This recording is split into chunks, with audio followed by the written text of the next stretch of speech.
ਚੌਧਰੀ ਸਾਹਿਬ ਬੰਦੇ ਤੁਸੀਂ ਮੈਨੂੰ ਸਿਆਣੇ ਲੱਗਦੇ ਹੋ ਤੇ ਹੈ ਵੀ ਤੁਸੀਂ ਵੜੈਚ ਹੋ ਤੇ ਮੈਂ ਵੜੈਚਾਂ ਦੀ ਬੜੀ ਯਾਦ ਇਸ ਵਾਸਤੇ ਕਰਨਾ ਵੀ ਤੁਸੀਂ ਮੇਰੇ ਨਾਨਕੇ ਹੋ ਤੇ ਉਂਝ ਨਾ ਵੜੈਚਾਂ ਨੂੰ ਸੁਣਿਆ ਵੀ ਬਾਂਦਰੀਆਂ ਨਚਾਉਣ ਵਾਲੇ ਤੇ ਸ਼ੁਰੂ ਤੋਂ ਲੈ ਕੇ ਜਿਹਨੇ ਛੇੜਨਾ ਵੀ ਹੁੰਦਾ ਜਿਹਨੇ ਸਤਾਣਾ ਹੁੰਦਾ ਤੇ ਉਹ ਇਹ ਗੱਲ ਆਂਦਾ ਕਿ ਜੀ ਵੜੈਚ ਬਾਂਦਰੀਆਂ ਨਚਾਉਣ ਵਾਲੇ। ਹੁਣ ਤੁਸੀਂ ਵੜੈਚ ਹੋ ਤੇ ਇੱਕ ਵੜੈਚ ਇਸ ਗੱਲ ਦੀ ਸਹੀ ਤਾਰੀਫ ਕਰ ਸਕਦਾ ਔਰ ਵਜ਼ਾਹਤ ਕਰ ਸਕਦਾ ਤੇ ਮੈਂ ਤੁਹਾਡੇ ਅੱਗੇ ਇੱਕ ਰਿਕੁਐਸਟ ਕਰਨਾ ਕਿ ਪਾਸਾ ਨਾ ਮਾਰਿਓ ਤੇ ਰਖਵੀਂ ਗੱਲ ਨਾ ਕਰਿਓ। ਜੇ ਹੈ ਕੋਈ ਗੱਲ ਤੇ ਕੋਈ ਗੱਲ ਨਹੀਂ, ਜਿਹੜਾ ਬਾਂਦਰੀਆਂ ਨਚਾ ਸਕਦਾ ਉਹ ਬੰਦੇ ਵੀ ਨਚਾ ਸਕਦਾ ਤੇ ਉਂਝ ਦੱਸੋ ਹਾਂ ਇਹ ਕੀ ਗੱਲ ਦੀ ਹਕੀਕਤ ਹੈ?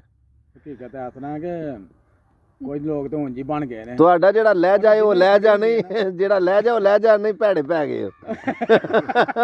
ਨਹੀਂ ਬਣਾਇਆ ਸਭ ਗੱਲ ਖੁੱਲ ਕੇ ਦੱਸੋ। ਖੜੀ ਹੁੰਦੀ ਹੈ ਨਾ, ਹਾਂ ਉਹ ਮੈਂ ਬੜਾਇਆ ਜਾ ਅਸੀਂ ਟੁਰ ਕੇ ਹੈਡ ਮਰਾ ਲਿਆ ਇੱਕ ਵਾਰੀ। ਅੱਛਾ, ਨਵੀਂ ਸ਼ਾਦੀ ਹੋਈ ਸੀ, ਅੱਖਾਂ 'ਚ ਖੂਨ ਉਤਰ ਆਇਆ ਤੁਹਾਡੀਆਂ।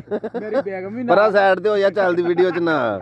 ਤੁਹਾਡੀਆਂ ਅੱਖਾਂ ਲਾਲ ਹੋ ਗਈਆਂ ਨੇ ਬਾਂਦਰੀਆਂ ਦਾ ਨਾਂ ਸੁਣ ਕੇ। ਕੀ ਪੂਰੀ ਸੁਣ ਲਈ। ਅੱਛਾ ਅਸੀਂ ਉੱਥੇ ਗਏ ਤੇ ਨਾਲ ਮੇਰੀ ਵਾਈਫ ਤੇ ਸਾਲੀ ਮੇਰੀ ਵੀ ਨਾਲ। ਅੱਛਾ ਬਲਕ ਨਾਲ ਅੱਛਾ ਅਸੀਂ ਉੱਥੇ ਗਏ ਹੈਡ ਮਰਾ ਲਿਆ। ਹੂੰ ਉੱਥੇ ਬੰਦਾ ਇੱਕ ਆਇਆ ਸੀ ਬਾਂਦਰੀ ਵਾਲਾ, ਅੱਛਾ ਉਹਦੇ ਕੋਲ ਬਾਂਦਰੀ ਅੱਛਾ। ਆ ਗਿਆ ਸ਼ੁਰੂ ਤੋਂ ਕਰ ਲੱਗੇ। ਨਹੀਂ ਇਹ ਨਹੀਂ ਸ਼ੁਰੂ ਤੋਂ ਕਰਨੀ, ਤੁਸੀਂ ਫੋਨ ਕੱਟੋ। ਫੋਨ ਕਰ ਅੱਛਾ ਉਹ ਨਾ ਬੰਦਾ ਇੱਕ ਬਾਂਦਰੀ ਵਾਲਾ ਆ ਗਿਆ। ਅੱਛਾ ਮੈਂ ਉਹਨਾਂ ਨੂੰ ਆਖਿਆ, ਹਾਂ ਮੈਂ ਕਿਹਾ ਜਿਹੜਾ ਬੰਦਾ ਨਾ ਬਾਂਦਰੀ ਵਾਲੇ ਬੜੈਚ ਜੇ ਅੱਛਾ ਤੇ ਉਹ ਆਂਦੀਆਂ ਨਹੀਂ ਭਾਈ ਜਾਨ ਇਹ ਕਿਤੇ ਵੜੈਚ ਹੋ ਸਕਦਾ ਵੇ, ਬਾਂਦਰੀਆਂ ਵਾਲੇ ਵੜੈਚ। ਮੈਂ ਕਿਹਾ ਪੁੱਛ ਲੈਂਦੇ ਆ। ਅੱਛਾ ਨੇੜੇ ਆ ਤੇ ਮੈਨੂੰ ਆਖਿਆ, ਮੈਂ ਕਿਹਾ ਭਾਈ ਤੂੰ ਕੌਣ? ਉਹਨੇ ਆਖਿਆ ਸੀ ਵੜੈਚ। ਅੱਛਾ ਇਹ ਨਾ ਬਣ ਗਏ ਨੇ ਜੀ। ਅਸਲ ਜਿਹੜੀ ਗੱਲ ਹੋਇਆ ਵੇ ਕਿ ਜਦੋਂ ਇੱਥੇ ਸਿਕੰਦਰ ਆਇਆ ਨਾ ਉਹਨੇ ਤੇ ਹਮਲਾ ਕੀਤਾ ਹਾਂ ਤੇ ਜਦੋਂ ਟੁਰ ਗਿਆ ਨਾ ਹਾਂ ਫਿਰ ਉਹਦੇ ਕੁਝ ਜਿਹੜੇ ਨਾ ਬੰਦੇ ਇੱਥੇ ਰਹਿ ਗਏ ਸਨ, ਫੌਜ ਜਿਹੜੀ ਹੂੰ ਉਹ ਫਿਰ ਵੜ ਗਿਆ ਸਨ ਮੁਖਤਲਿਫ ਘਰਾਂ ਵਿੱਚ ਪਨਾਹ ਲੈ ਕੇ। ਹੂੰ ਜਿਵੇਂ ਅੱਜ ਵੀ ਤੁਸੀਂ ਵੇਖੋ ਨਾ ਕਿ ਦਾਖੀ ਵੀ ਕੁਝ ਬੰਦੇ ਗਏ ਹੁੰਦੇ ਨੇ ਗਾਪੀਆਂ ਤੇ ਉਹ ਵੀ ਵੜ ਜਾਂਦੇ ਨੇ ਘਰਾਂ ਵਿੱਚ ਪਨਾਹ ਆਪਣੀ ਲੈ ਕੇ, ਠੀਕ ਹੈ ਜਾਂ ਦੂਸਰੇ ਕਸ਼ਮੀਰ 'ਚ ਜਾਂਦੇ ਨੇ ਇਸ ਤਰ੍ਹਾਂ, ਜਾਂ ਉਧਰੋਂ ਇੱਧਰ ਆਉਂਦੇ ਨੇ।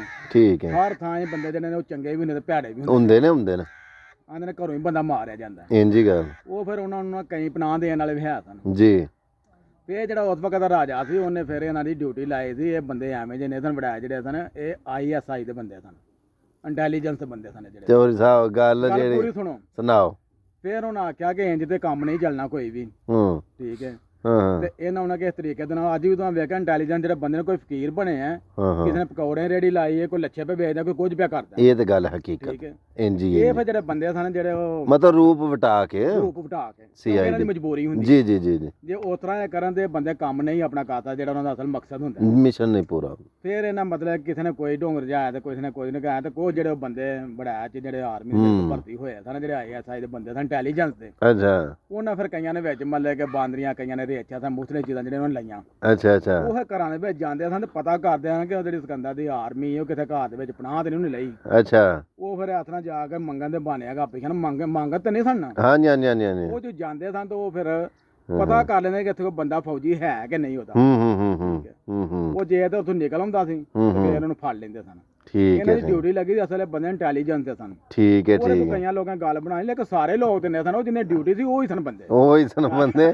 ਲਓ ਜੀ ਨਾਨਕੇ ਮੇਰੇ ਵੀ ਵੜੈਚ ਨੇ ਤੇ ਇਹਦਾ ਮਤਲਬ ਇਹ ਵੇ ਵੀ ਮੈਂ ਹੁਣ ਅੱਜ ਤੋਂ ਲੈ ਕੇ ਕਹਿ ਸਕਣਾ ਕਿ ਮੇਰੇ ਜਿਹੜੇ ਨਾਨਕੇ ਨੇ CID ਦੇ ਬੰਦੇ ਨੇ, ਲਿਹਾਜ਼ਾ ਮੈਂ ਕੋਈ ਆਮ ਬੰਦਾ ਨਹੀਂ, ਮੈਂ CID ਵਾਲਿਆਂ ਦਾ ਦੋਤਰਾ। ਅੱਲਾ ਹਾਫਿਜ਼। ਜੇ ਗੱਲ ਚੰਗੀ ਲੱਗੇ ਤੇ ਸ਼ੇਅਰ ਕਰਿਓ ਤੇ ਉਂਝ ਇਹ ਵੇ ਕਿ ਜੇ ਇਖਤਲਾਫ ਵੀ ਰੱਖੋ ਤੇ ਅਦਬ ਤਮੀਜ਼ ਦੇ ਦਾਇਰੇ 'ਚ ਰਹਿ ਕੇ। ਇਹ ਬੜੇ ਪੁਰਾਣੇ ਬੰਦੇ ਨੇ, ਐਵੇਂ ਗੱਲ ਨਹੀਂ ਇਹਨਾਂ ਦੀ।